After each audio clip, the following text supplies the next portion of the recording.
For nearly 2 decades, I watched the entire global financial complex bow to the soft, slow, and deliberately cryptic words of a single man. A man I had the unique, often terrifying privilege of knowing not just as a titan of global capitalism, but as a close personal friend. Today, as the news alerts flash across every trading terminal on Earth, announcing that Alan Greenspan has taken his final breath at the monumental age of 100, the world is reacting with a massive digital wave of shock and frantic reevaluation. To the public and the breathless algorithms driving modern internet trends, he was the remote, untouchable Maestro of the Federal Reserve, a modern financial wizard whose subtle hand gestures could instantly evaporate hundreds of billions of dollars from global stock markets or ignite historic waves of unprecedented prosperity.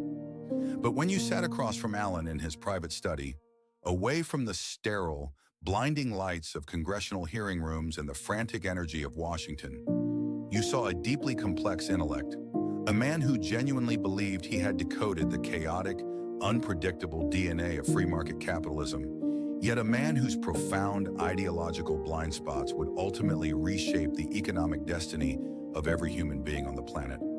Our friendship was forged in the high-stakes trenches of macroeconomic policy, a front-row seat to the sheer, unparalleled authority he wielded through 4 consecutive presidential administrations. I watched him systematically master what Wall Street came to call Greenspan speak, a highly calculated, intentionally dense linguistic camouflage designed to leave investors guessing, ensuring that the central bank never panicked the herd while maintaining total, absolute control over the cost of money. He possessed an almost supernatural ability to absorb mountains of raw economic data, utilizing a massive internal mental spreadsheet to navigate the devastating Black Monday crash of 1987, the complex fallout of the Asian financial crisis, and the explosive, euphoric heights of the dot-com bubble. To live through those years as his contemporary was to believe that Alan was simply immune to error, a sovereign pilot who could seamlessly guide the American empire through any geopolitical or domestic storm without ever causing a recession. Yet, as the years progressed, our late-night debates over scotch and internal economic memos began to reveal a quiet, creeping fragility beneath his legendary intellectual fortress.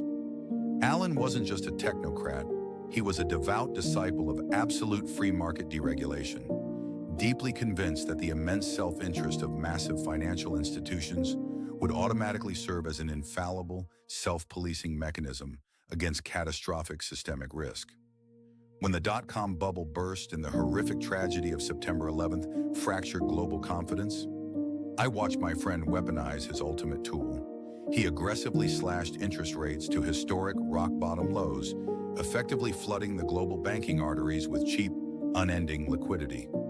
It was an act of economic salvation in the short term, but as I warned him in private, it was also the precise moment he began pouring the financial gasoline that would ultimately detonate the subprime mortgage crisis. The tragic paradox of Alan Greenspan's life is that the very policy choices that made him a celebrated, near-mythical savior in the late 1990s directly engineered the global economic execution of 2008. By aggressively lowering the cost of borrowing and fiercely resisting any federal regulation over the hyper-complex toxic web of credit default swaps and predatory housing derivatives, he allowed Wall Street to construct a multi-trillion-dollar house of cards. When that volatile matrix inevitably imploded, destroying the savings of tens of millions of innocent families and turning historic investment banks into absolute rubble, the legacy of my brilliant friend shattered in real time. I will never forget the chilling, historic afternoon in October 2008 when Alan stood before a stunned congressional committee and uttered the words that broke my heart as his friend, confessing to the world that he had found a critical, devastating flaw in his entire life's model of how the financial world operated. Today, as the global financial landscape processes his departure, we are left to reckon with a monumental, highly polarizing inheritance. Alan Greenspan was a man of profound integrity, immense intellectual capability, and a genuine love for economic science. But his story stands as the ultimate, cautionary monument to institutional arrogance and the danger of unchecked ideological dogma. He lived to see his legendary Maestro title heavily re-examined, leaving office as an icon of stability only for history to recode him as the primary architect of modern financial vulnerability. As his friend, I mourn the loss of a brilliant mind and a deeply memorable companion. As a financial advisor, I am bound to remind you that the deeply flawed, highly leveraged central banking architecture he spent his life constructing is the exact system that dictates your purchasing power and your financial survival today. The Maestro is gone, his long century of unparalleled influence is closed, but the volatile, unstable economic world he left in his wake is something we must all find a way to survive.